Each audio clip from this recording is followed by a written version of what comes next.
గా ఉండాలి. Ritu Varma, get ready. This is handsome guy. యా ఇనే ఇద్దరావు. నువ్వు ఎట్లా ప్రపోజ్ చేస్తావు, దగ్గరికి వచ్చిన తర్వాత మీరు డర్ హోరే అనొద్దు, ఓకేనా? వాళ్ళ మమ్మీ డాడీ ఇక్కడే ఉన్నారమ్మా, జాగ్రత్త. రితు గారు, ఈ ఛాన్స్ కోసం నేను చాలా వేరే నుంచి ఎదురు చూస్తున్నాను. మరే I love you for ever. ఏం దత్తత తీసుకుంటున్నావా? ఈ ఛాన్స్ కోసం వెయిట్ చేస్తున్నావా? మాకే తెలియదు ఇలా చేస్తామని. వెళ్ళి కూర్చో. ఏంటి సెల్ఫీ కావాలా?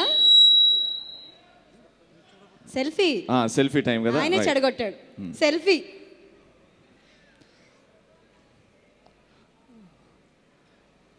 వా, ఇప్పుడు నెక్స్ట్ టాస్క్ ఇంకో హీరో ఉన్నారు, అభిషేక్ గారికి ప్రపోజ్ చేయాలి. సార్ మీరు అంత హ్యాండ్సమ్ ఉన్నారు కదా, రవి నేను చేయనా? ఎట్ట కనబడుతున్నావు భయ్యా? సీరియస్లీ